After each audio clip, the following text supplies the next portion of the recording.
नमस्कार दर्शक मित्रों, स्वागत है आपका दिव्यांग न्यूज़ चैनल के व्यक्ति विशेष कार्यक्रम में। आज हमारे साथ एक विशेष व्यक्ति यहाँ पर हमारे स्टूडियो में मौजूद हैं, श्री सुरेश भाई देसाई। तो स्वागत करता हूँ मैं सुरेश भाई का।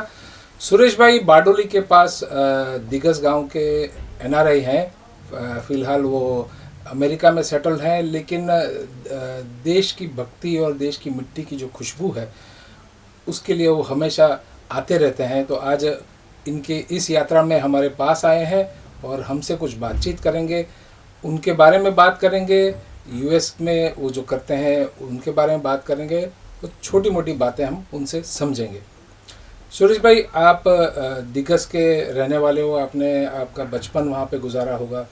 तो ये जो यात्रा रही, आप बिज़नेस में थे, डायमंड के बिज़नेस में थे, उसके बाद आप फार्मिंग में आए और उसके बाद आप यूएस भी गए, आपकी फैमिली वहाँ पे सेटल है। तो थोड़ा सा ये जो यात्रा के बारे में सुरेश भाई एक व्यक्ति के रूप में कैसे हैं, कौन है, थोड़ा सा हमारे दर्शकों को बताइए। मोहन भाई, 57 is the year when I was born. तो 57 से लेके शुरुआत के 9 साल जो है वो मैंने दिगस में गुजारे, जो मेरा बचपन वहाँ पे गया। और 4 दौरान तक मैं गुजराती प्राथमिक शाला में पढ़ा, बाद में हाई स्कूल में 1 साल। लेकिन पिताजी की जो ख्वाहिश थी कि भाई मेरे बच्चे को मेरे को रखना है इंग्लिश मीडियम में, तो मेरे को नारगोल जो अरविंद आश्रम से इंस्पायर्ड स्कूल में मेरे को भेजा, वहाँ पे जहाँ मैंने 8 साल पढ़ाई की। बोर्डिंग स्कूल में? Boarding school. जो 9 ट्रस्टी थे वो सब अरविंद के साधक। और 74-75 मेरा एसएससी, जो ओल्ड एसएससी था, उसके बाद मैं बॉम्बे पढ़ने को गया। So 79 when I got married I decided to settle down in Bombay. तो शुरुआत मैंने की थी मेरे इंटरसाइन के बाद डायमंड असॉर्टमेंट की। वो सीखने के बाद मैंने 80 में अपना खुद का बिजनेस चालू किया डायमंड। तो वहाँ पे मैं 14 साल रहा Bombay, staying at Pedder Road next to Jaslok. तो 57 की एज पिताजी की और मेरी 32 when my father passed away, मेरे को कंपलसरी गुजरात वापस आना पड़ा। मेरी ख्वाहिश थी कि पिताजी के साथ में रहूं। तो बॉम्बे मैंने छोड़ दिया, नवसारी आया। जब तक मैं हमारे मकान तैयार हुए उससे पहले ही पिताजी चल बसे। तो जो फार्मिंग का मेरे को एक्सपीरियंस नहीं था, उसमें मेरे को जाना पड़ा। जो एक मेरा ड्रीम था कि मैं भी कभी फार्मिंग हैंडल करूं। और 5 साल ये मेरे को मौका मिला जिसमें मैंने फार्मिंग किया, where I was completely satisfied with my work. लेकिन जो 84 की रखी हुई फाइल अमेरिका की, जो हमारे साड़ू ने रखी थी, तो इट टुक 12 ईयर्स। 12 साल के बाद मेरा पिटिशन फाइल का वीज़ा कॉल आया और 96 के बाद मैं अमेरिका गया। बच्चे पढ़ रहे थे पंचगिनी, वहाँ से वो 10th पास करके आए। तो it was a right time for me to move. इच्छा नहीं थी, फिर भी हम गए वहाँ पे just because of the children. उसके जाने के बाद, हमारे सेटल होने के बाद, मैंने अमेरिका में पहले 5 साल जो था वो मैं डलास में था, जहाँ हमारी बच्चों की पढ़ाई ख़त्म हुई। एंड 2001 में मूव हुआ कैलिफोर्निया, मॉन्ट्रे। वहाँ पे पूरी जो मार्केट, जहाँ पे इट्स अ टूरिस्ट मार्केट, तो वहाँ पे हम लोगों ने शुरुआत की और सब बच्चे वहीं पे सेटल हो गए। सुरेश भाई, आपने सबसे पहले ग्रेजुएट होने के बाद आपने बिज़नेस शुरू किया डायमंड का। तो थोड़ा सा उसके बारे में बताइए, उसकी बारीकी के बारे में बताइए। तो उसमें जो एक पैशन डायमंड का था आपको, तो थोड़ा दर्शकों को उसके बारे में थोड़ा बताइए। शुरुआत जो एसएससी के बाद मैंने की थी डायमंड मैन्युफैक्चरिंग की, लेकिन उसमें मेरा जी नहीं लगा, क्योंकि वो सब कारीगर के साथ बैठ के जो काम लेना पड़ता है। तो बॉम्बे जाने के बाद मैंने सीधा असॉर्टमेंट शुरू किया पॉलिश डायमंड्स का। तो मेरे को मज़ा आया और वही फील्ड मैंने सिलेक्ट किया कि उसी में मेरे को जाना है। जहाँ से मेरी शुरुआत हुई, जहाँ से मैंने जॉब चालू किया, वो कंपनी का नाम था RB and sons, Ratilal Bechardas and company, Prasad chambers opera house. और अभय जसानी जो हमारे बॉस थे, उससे काफ़ी चीज़ मैंने सीखा। He was a disciple of Srimad Rajchandra, a man with the principle, man with the ethics. तो काफ़ी कुछ चीज़ जो है उससे मैंने सीखी और फिर मैंने स्वतंत्र अपना खुद का बिजनेस चालू किया जो 14 साल तक वहाँ पे मैंने किया। तो डायमंड एक ऐसी मार्केट है जिसमें सब पटेल जो सूरत में थे सब मैन्युफैक्चरिंग और बिजनेस में थे, लेकिन जो मेन बिजनेस का जो ग्रिप था वो सब पालनपुर डिस्ट्रिक्ट के जो भी जैन फैमिलीज थे उसके पास था, एक्सपोर्ट इंपोर्ट साइट होल्डर्स। तो हम भी सीख रहे थे उस टाइम, हमने भी सोचा कि यही करेंगे और करते गए, लेकिन मेरे को वो ऑल ऑफ सडन छोड़ना पड़ा because of my father's death and back to Gujarat. तो एक किसान के बेटे हो आप, तो और इस वतन की मिट्टी से आपको एक लगाव है, तो फार्मिंग तो आपके खून में है। तो आपने 5 साल तक खेती की, तो उसमें क्या मज़ा आया, क्या आपने नया क्या किया खेती में? जब मैं खेती में आया तो पहले मैंने स्टडी किया कि भाई हमारे साथ के जो हमारे मित्र, हमारे जितने भी अड़ोस पड़ोस के हैं वो कैसे करते हैं। तो मेरा विज़न थोड़ा वाइड इसलिए था कि हमारे पिताजी से और दादाजी से चलती आई खेती के बारे में जो नॉर्मल मेंटालिटी ये है कि भाई पैसे बचाना, नया कुछ भी एक्सपेरिमेंट नहीं करना।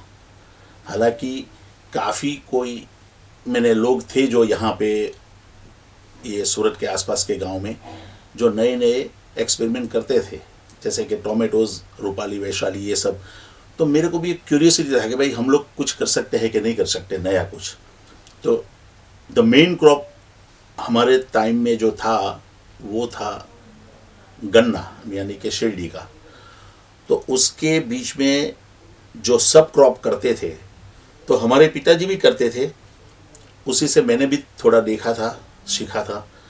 लेकिन जो कहते हैं ना कि काफ़ी कुछ करो तो सिंसियरली, और जैसे कि if you are on a right track you can achieve something. तो मैंने वो सब को फॉलो किया जो बहुत सक्सेसफुल खेडूत थे।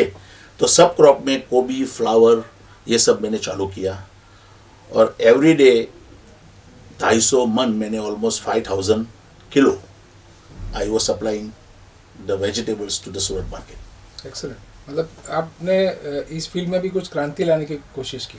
और सबसे गहन बात तो ये है कि जो खेडूत की जो वहाँ की जो एवरेज गांव की जो मेंटालिटी थी, जैसे बॉम्बे से आते हैं खरीदने के लिए, तो वो लोग सिर्फ वो जो बॉक्स रहता है उसका ऊपर का देखेंगे कि भाई वो 1 नंबर है, 2 नंबर है, 3 नंबर है, तो उस हिसाब से भाव लगाते थे। तो काफ़ी कुछ खेडूत ये करते थे कि भाई नीचे 2 नंबर, ऊपर का मुंह 1 नंबर। मैं बहुत स्ट्रिक्ट था अपने स्टाफ के साथ के कभी भी चीटिंग नहीं कर देगा, whatever you see up should be there. तो उस हिसाब से जो हमारे जो खेती में, मेरे पास तो DT 14 हॉर्स पावर का ट्रैक्टर जिसको 2 घंटा लगता था सूरत आने को, बाकी के ट्रैक्टर 1 घंटे में आ जाते थे।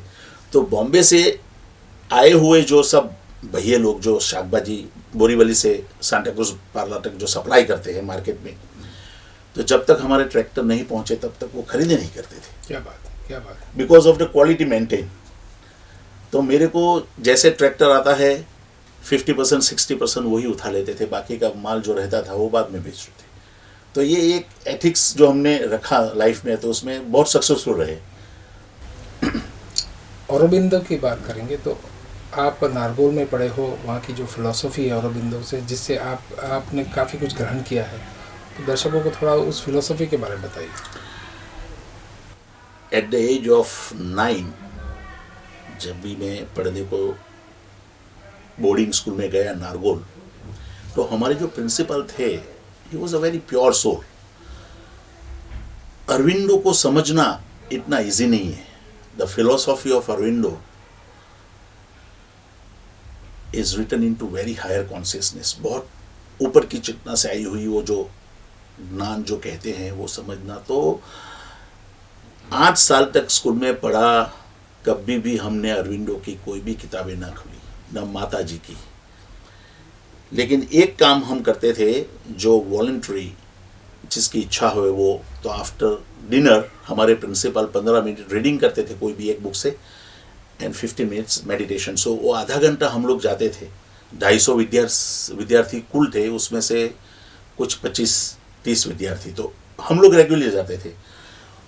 वो टाइम में प्रिंसिपल ने Veer Savarkar the whole life history पढ़ा, Krishna Avatar from Kanhaiyalal Munshi, all the 9 volumes वो कंप्लीट किया, लॉस्ट फुटस्टेप्स. तो उसमें से मैं इंस्पायर्ड हुआ. And when I was in Bombay for 4 years in my college, I never touched that. But when I started my career as a diamond merchant, and then side business, एक video games चलाते थे सूरत में. हम आते थे तो on the train हम लोग पढ़ने के लिए, मेरा एक शौक है जो पढ़ने का, तो मैंने सबसे पहली जो किताब ली that was essays on Gita, Gita निबंध. तो पहला ही चैप्टर जब भी मैंने पढ़ा तो मेरे को लगा कि अरे Aurobindo can write essays on Gita. तब जाके मेरे को लगा कि ये तो बहुत गहन बात है भाई, ये पढ़नी चाहिए. उस टाइम तक मैंने जैनिज्म, हिंदुइज्म, ये सब तो मैं पढ़ता था, श्रीमद् राजचंद्र की पूरी किताबें पढ़ चुका था. बट अरविंद जब भी टच हुआ ये एसेज ऑन गीता के बाद, तब मैंने शुरू किया 82 में. And when 91 when my father passed away, तो उसकी छत्र छाया जो मैं ढूंढने को निकला, तो मैं मेरे प्रिंसिपल को वेट करता था कि वो पौंडीचेरी से कब आवे बारडोली और उसके साथ में बैठ हुए. And he was the one, 91 से 96 he opened my eye towards the Madur and Sri Aurobindo. कि who he was, what was his mission, और वो क्या करके गए यहाँ पे. तो ईस्ट और वेस्ट का जो कॉम्बिनेशन है, Mata ji from France, Aurobindo from eastern country, मैंने भारत से, ये दोनों ने जो combinedly one of the best education centre जो आज है, विच इज पौंडीचेरी आश्रम. एक्सीलेंट. तो आप अक्सर जाया करते हैं वहाँ? Every year I go. Very good. Bharat की संस्कृति जो हमारी विरासत है, इससे आप एकदम बड़े क्लोजली जुड़े हुए हो और हम लोग सब जुड़े हैं. आप अमेरिका गए तो एक सडन ट्रांसफॉर्मेशन आया कि एक अलग कल्चर से एक अलग कल्चर में आप चले गए. वहाँ की लाइफस्टाइल, वहाँ का जो ज्योग्राफी, पूरा एक अलग तरीके का माहौल वहाँ पर हुआ. तो आप वहाँ पर गए तो कैसे सेटल आप हो गए वहाँ पे? इन द ईयर 1996 जब मैं शुरुआत मेरी हुई, तो 6 महीने तक तो मेरे को वहाँ टच नहीं हुआ कुछ भी चीज़, because it was a vast different. जो इम्पैक्ट है ना कल्चर का, वो हुआ हमारे पे. मैं ये सोच रहा था कि अरे इतनी अच्छी स्कूल में हमारे बच्चे पढ़ा करते थे पंचगिनी में, यहाँ कैसे सेटल होंगे, ये ब्लैक के बीच में, ये वाइट के बीच में. और मेरी जो छोटी वाली थी उसकी तो ये हालत हुई कि वो 5 साल की थी तब आई, तो जब मैंने एडमिट किया उसकी स्कूल में, there were 95% black. And then after 1.5 years she was then, because I move from Dallas to Irving, the whole school was completely white. तो ये कल्चर का शौक कितना लगता है बच्चे को, जबरदस्त. और 2 साल के बाद जब भी मैंने डैलस छोड़ दिया, and when I went to California, 100% were Mexican, Spanish. Another transformation. हाँ, तो ये 3 अलग अलग कल्चर की जो स्कूल में वो पढ़ी, तब मैंने सोचा कि ये इसकी तो कैरियर गई. दोनों तो पढ़ गए बड़े जो है वो, बट सी मेड इट, और वो दोनों से आगे निकल गई. क्या बात. She did her biomedical engineering, और वो भी वो छोड़ के अभी तो वो खुद कुमॉन करके जो है वहाँ का एक प्रोग्राम वो खुद चलाती है. क्या बात. आप वहाँ पर 96 में गए, उसके बाद फिर इंडिया कब आए वापस? The first trip I came back was after 4 years इन 2000. लेकिन एक बात मैं आपको बताऊं कि जैसे अमेरिका में गया, दिस इज ऑल डेस्टिन, मैं ऐसे सोच रहा हूँ, जो मेरी इनर हंगर, अंदर की जो भूख है, तो मैं कभी कभी आई चर्न माई माइंड कि मैं क्यों साइंस में गया. First of all, I was not a student of English medium, लेकिन वो ज़बरदस्ती सब लोग उस टाइम पे सोचते थे कि इंग्लिश में पढ़ाना चाहिए. जो भी बच्चे अपनी वर्नाक्युलर मीडियम्स में पढ़ते हैं ना, उसकी रिसेप्टिविटी, ग्रास्पिंग पावर ज़्यादा ही रहती है. Definitely. When I started my English medium schooling, तो मेरे को 4 और 5 पढ़ के गया था, उन लोगों ने वापस 4 में रखा. And I started learning ABC at the age of let's say 10. And then they were teaching me Jack and Jill went up the hill, which I came to know in the 8th or 9th grade that Jack was a boy and Jill was a girl. This is the reality I am talking about. तो मैं यही सोच रहा था कि भाई English medium क्यों, अपनी वर्नाक्युलर मीडियम में ही पढ़ना चाहिए. दूसरी बात, I was not a student of science where I was forced to go in science. हमारे पिताजी एक डॉक्टर जो थे गांव में, उसकी सलाह लिया करते थे. पिताजी तो इतने पढ़े लिखे नहीं थे, 4 या 5 तक थे वो, लेकिन वो तो उसी टाइम पे 2 ही डिग्री दिमाग में बैठती थी समाज के लोगों में, एक इंजीनियरिंग एंड एक डॉक्टर. तो सब लोग तो इसके लिए नहीं बने हैं. मेरे को बाद में लगा अमेरिका जाने के बाद कि भाई मेरा खुद का जो एक फील्ड था वो आर्ट का था, which are my most favourite subjects, logic, philosophy, psychology, astrology. तो मैंने खुद ने पढ़ना वो चालू किया when I went to California.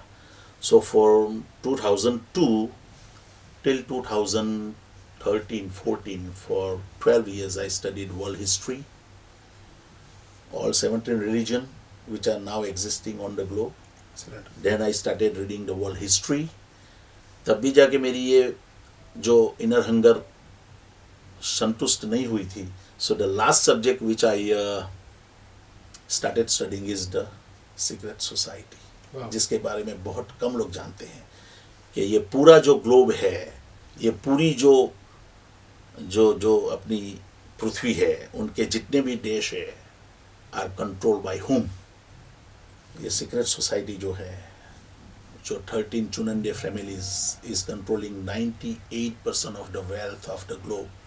2% is only floating in the whole universe, I mean whole world. ये बात है. धर्म का आपके ऊपर काफ़ी इन्फ्लुएंस है. आप जब भी इंडिया आते हो तो माँ विश्वम्भरी धाम पे भी जाते हो. हाँ जी. मैं चाहता हूँ कि इस धाम के बारे में, आपकी आस्था के बारे में और श्रद्धा के बारे में थोड़ा हमारे दर्शकों को बताएं. Now let me tell you this.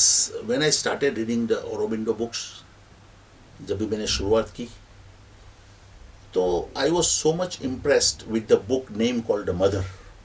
Arvind की काफ़ी किताबें हैं. The Mother, The Life Divine, Divya जीवन, Savitri.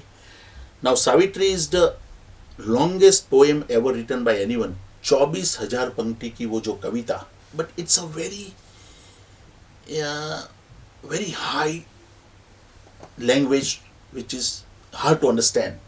तो मेरे जो प्रिंसिपल थे एक दिन हमारे घर पे आए, मैंने सावित्री के बारे में पूछा. उन्होंने छोटी सावित्री गुजराती ट्रांसलेटेड मेरे को दी, लेकिन मैंने पढ़ना चालू किया. After 1 month I told my principal, sir मैं वापस कर रहा हूँ क्योंकि मेरे को इसमें कुछ समझ में नहीं आ रहा है. तो उन्होंने मेरे को क्या बोला, keep reading, a day will come you will understand. इसको पढ़ते जाओ, एक दिन आपको ये समझ में आएगा. बट मदर बुक ऐसी थी जो मैं हर वक्त पढ़ता हूँ और पढ़ते रहता हूँ. 82 के बाद maybe I might have read more than 800 times. Every time when I read, sometimes the new petal opens. कि भाई अरविंदो मदर के बारे में ये कहा गया, ये कहते हैं मदर है कौन. नाउ अरविंदो ने जो लिखा कि ये जो वर्किंग फोर्स है, शक्ति जिसको बोलते हैं, the working force of the supreme divine. और अरविंदो ने ये स्पष्ट लिखा है कि प्रभु और प्रभु की शक्ति. प्रभु क्या कहते हैं कि without me she doesn't exist and without she I don't manifest. मेरे को अगर प्रकट होना है तो वो शक्ति की ज़रूरत है. और जिसको आज के ज़माने में साइंस ने जो डिफाइन किया शक्ति को, मैंने energy, neither be created nor be destroyed, that is transferred from one form to another. Like if there is a water in the lake, like Ukai dam, if you see, it's a potential energy. When it starts rolling, it's a kinetic energy that turns the turbine. It's a mechanical, which creates the electricity. It's a electrical. Now you just think of this. आप ये सोचो कि इतना जो तार जो है जिसमें आपको कुछ दिखता नहीं है, but that can have a power of pulling 100 bogies of the train. ये शक्ति है. तो अरविंदो ने जो लिखा, और अरविंदो ने तो ये मदर बुक में जो भी डिफाइन किया माँ भगवती के काफ़ी स्वरूप, महेश्वरी, महाकाली, महालक्ष्मी, महासरस्वती. और मैं ये सब चीज़ इसलिए नहीं कह रहा हूँ कि सिर्फ अरविंद ने लिखा, but when I was collecting the my DVDs on documentaries. So I started collecting that in 2002 and I have 40 DVDs of Leonardo da Vinci. Wow. You know why? मैं किस लिए ये कलेक्ट किया? बिकॉज अरविंदो ने लिखा है उसके पूर्व भव के बारे में कि एक टाइम पे वो लियोनार्डो दा विंची थे जिन्होंने मोनालिसा पेंटिंग किया, जिसने लास्ट सपर पेंटिंग किया। तो ये मोनालिसा जो है ना, वो माँ भगवती का ओरिजिनल फेस है। आज वो कंट्रोवर्सी है पूरी वर्ल्ड में, इज इट शी और is it he, but it's a combination of both. जो हमारे शास्त्रों में कहते हैं शिव और शक्ति का जो एक स्वरूप है वो है Mona Lisa. Very very few people are knowing about it, but मैं को रिलेट करते गया। एंड व्हेन लियोनार्डो का एक डीवीडी में देख रहा था तो रोम में उन्होंने जो एक चर्च बनाया, उसमें 4 पिलर जिसने काव किए, और वो लियोनार्डो विंची ने नाम दिए कि symbol of wisdom, symbol of strength, symbol of harmony and symbol of perfection. Symbol of wisdom मैंने ज्ञान की देवी, जो ये भव में अरविंद ने लिखा मदर में कि वो महेश्वरी है, ज्ञान की देवी। सिंबल ऑफ स्ट्रेंथ वो महाकाली है, शक्ति की देवी। सिंबल ऑफ हार्मनी मैंने संवाद की देवी है, यानी कि Mahalakshmi. And symbol of perfection, संपूर्णता की देवी, जो सरस्वती। तो ये अपने को समझ में ये आता है कि ये कोई ऐसे ही नहीं लिखा है, but that's knowledge which is coming from up above. और उनके जो पूर्व भव में जो सब लिखते गए वो नॉलेज वो कैरी भी करते गए। और ये जो भव में अरविंदो ने जो सब लिखा, I was so much impressed to read that book the Mother, and I insist even my children to read that. One day my wife called me from USA when she was reading and she didn't understood something. तो उन्होंने phone करके मेरे को पूछा कि ये क्या है। तो I was so much excited to answer her. तो मैं भाग के रूम में गया, बुक लेके आया, बोला अभी कौन सी पेज में कौन सा आपको समझ में नहीं आ रहा है। Then I was explaining her because you know what, जब ये टच कर जाता है ना, तब जाके the people dive into it. तो सावित्री के बारे में जो हमारे प्रिंसिपल ने बताया था कि you keep reading and you will understand one day. So that was in 91 and 2004 when I was at the Arvind Ashram, Baroda. तो मैंने शेल्फ से एक बुक निकाला जो जगदीश व्यास करके न्यूयॉर्क में रहते थे और सावित्री पे ट्रांसलेट करते थे। मैंने सिर्फ 4 पन्ने पढ़े and just like that I came to know कि अरे सावित्री इस पे लिखी गई है। जो ये सृष्टि का जो निर्माण हुआ, मैंने रचना हुई, right from the first ray of light, जो इतनी सृष्टि जो बनी है, माँ भगवती ने जो ये क्रिएट किया, कॉस्मोस पूरा ब्रह्मांड को जो उत्पन्न किया, ये बारे में मदर में अरविंद ने लिखा है कि there will be so many phases from up above will descend on the earth, पृथ्वी पे आएंगे। और ये विश्वम्भरी के बारे में भी अरविंद ने लिखा था। तो ये 99 में डिसेंड हुई और मैं को रिलेट करता हूँ अरविंद की बातें, और वहाँ जाके जो अनुभूति मिलती है, तब जाके मैं ये कह सकता हूँ कि ये कोई अलौकिक घटना घटी है, कोई सामान्य कोई घटना नहीं है। आप जाइए वहाँ पे एक बार दर्शन कीजिए, देखिए वो क्या है, you will feel the vibration. एकदम सही बताया आपने सर। आपने जीवन में बहुत संघर्ष भी किया, destiny has been kind to you, in some ways cruel to you also. ऐसा कोई इंसिडेंट आपके जीवन में कभी भी अब या अभी तक ऐसा कुछ हुआ है कि जो आपको अभी भी उसकी your memories are very fresh and which has turned your thinking perspective? Incident? Any incident?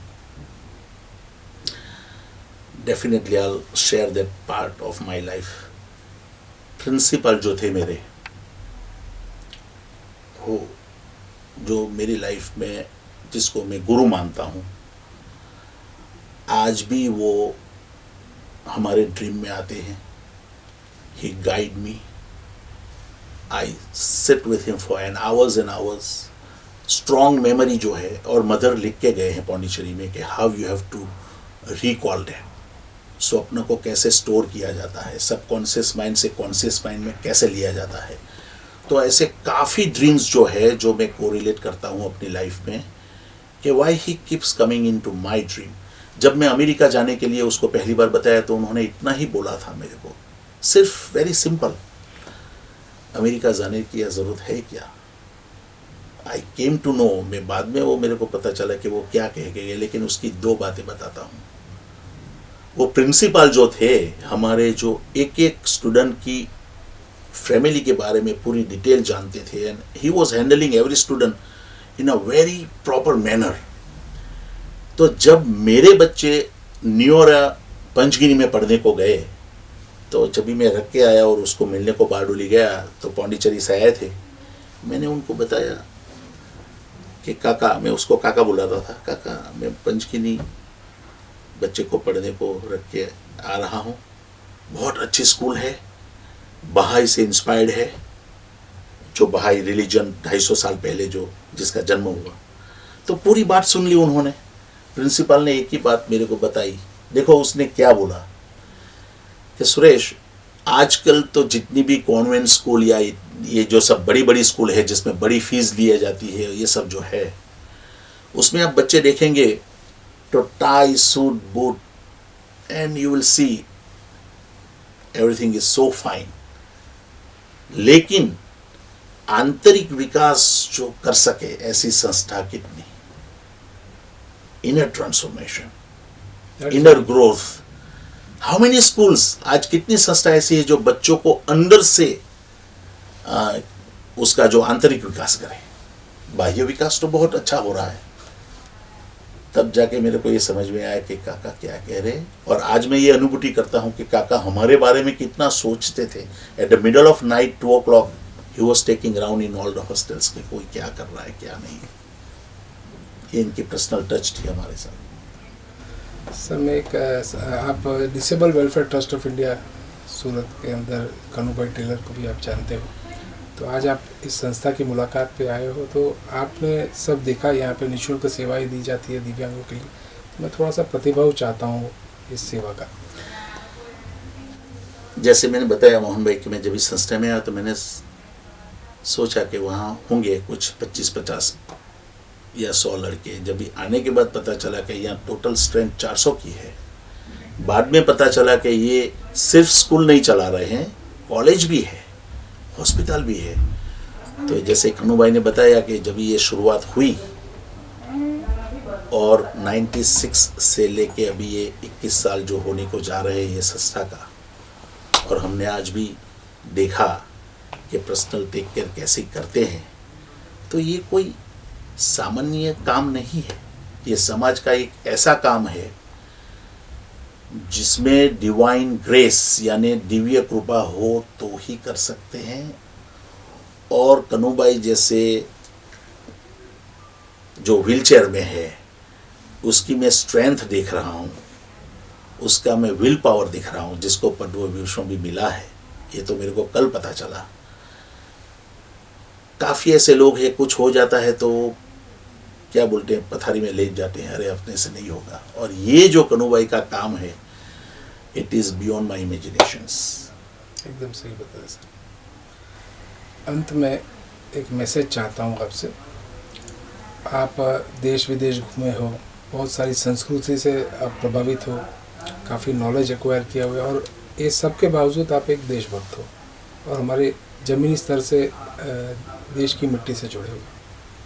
तो अगर जीवन जीना हो, क्योंकि आप काफ़ी जगह घूमे और आपने देखा है कि लोग कैसे जीते हैं, अलग अलग कल्चर का आप पर इन्फ्लुएंस हुआ है, तो अगर जीवन जीना हो तो कैसे जिया जाए, ये थोड़ा सा एक मैसेज चाहता हूँ मैं आपसे। जैसे कि मैंने आपको पहले बताया मोहन भाई कि मैं अरविंद से बहुत प्रभावित रहा, तो एक बात मैं पहले ये बताऊंगा कि जैसे अरविंद के पिताजी वॉज अ डॉक्टर, वो चाहते थे कि अंग्रेज का प्रभाव इसके ऊपर इतना गिरे कि उसको 1% इंडिया की संस्कृति का कोई भी प्रभाव नहीं होना चाहिए। तो 5 साल में उसको लॉरेंटो स्कूल दार्जिलिंग भेजा और 9 साल में वो रख के आए वहाँ पे इंग्लैंड कैम्ब्रिज में, और वो भी प्रिस्ट के यहाँ रखा।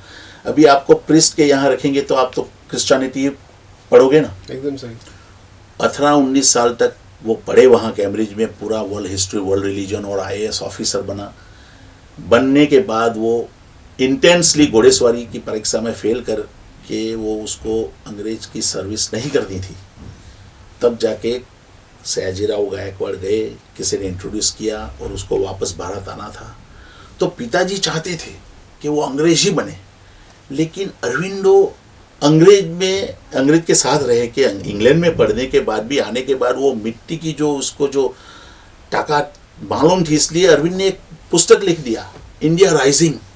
ये अपनी संस्कृति जो है ना, वो कोई धर्म नहीं है, ये हजारों लाखों साल से चली आई संस्कृति है। और मैं आज ये गारंटी के साथ कहता हूं कि ये संस्कृति ही दुनिया को बचा पाएगी। एकदम सही। क्रिश्चियनिटी को 2000 साल हुए, शुरुआत उसकी 2000 साल पहले हुई। मुस्लिम्स 14 ईयर्स बैक, लाइक बहाई 250 ईयर्स। तो एक आदमी ने बोला इंडियन को कि भाई ये जितनी भी है वो तो ट्रायल एरर बेस पे अभी तो वो सीख रहे हैं, उसमें सक्सेस मिलेगा कि नहीं वो तो बात की बात है। तो आपकी तो संस्कृति लाखों साल से चली रही, तो वो छोड़ के वेस्टर्न संस्कृति में क्यों जा रहे हो आप? और ये मिट्टी की जो ताकत है, जो संस्कृति की जो उजागर करने की जो बात है, कोई एक आठ किताब पढ़ा हुआ आदमी जो हमने आज ये युग में देखा, जिन्होंने जो माँ विश्वम्भरी धाम बनाया, आप जाइए वहां पे, उनके साथ बैठिए, वो क्या बात करते हैं। 5 मुद्दे जो बताते हैं कि पहले पेरेंट्स, जिसकी जिम्मेदारी आपको पढ़ाने के बाद सेटल करने की बाद में अपनी जिम्मेदारी रहती है माँ बाप को रखने की, आज वो घर में भेज देते हैं। First priority is your parents, second is the kuldevi, जिसको स्पिरिट एंजल कहते हैं वेस्टर्न वर्ल्ड में, who protect you right from birth to death. संस्कृति जो वैदिक अपनी जो है उसको उजागर करने की है, और प्रकृति, एनवायरमेंट, जो पूरी वेस्टर्न वर्ल्ड भी आज जान चुकी है कि भाई इसको डिस्टर्ब करेंगे तो वो अपने को ही भुगतना पड़ेगा, रिएक्शन आएगा। एंड द लास्ट में जो गाय माता देवों ने जो प्रदान किया है मनुष्य को सबसे बड़ा गिफ्ट, ये 5 को सिर्फ आप संभल के रखो और कुछ करने की जरूरत नहीं है। If you really want to succeed in your life, तो कुटुंब भावना रखो, हार्मनी रखो। कोई भी ऐसा प्रश्न नहीं है जो कुटुंब में साथ बैठ के शाम को डिनर के टाइम पे आप सॉल्व नहीं कर सकते हो, but you have to have a harmony. जैसे अरविंद ने बताया, every existing problem essentially is a problem of harmony. If you don't have the harmony, then everything is there, but if you have the harmony, तो ये war होगी क्या? War क्यों हो रही है? Because there is no harmony. तो दर्शक मित्रों, ये थे हमारे साथ सुरेश भाई देसाई, और काफ़ी सारी उन्होंने बात की, जीवन जीने का जो फिलॉसफी उन्होंने बताया और अपने जीवन के संघर्ष के बारे में बताया। तो व्यक्ति विशेष कार्यक्रम यहाँ पर हम समाप्त करते हैं और विदाई लेते हैं, विराम लेते हैं इस कार्यक्रम से, और दोबारा उपस्थित होंगे विशेष कार्यक्रम में एक विशेष व्यक्ति के साथ। तब तक के लिए नमस्कार।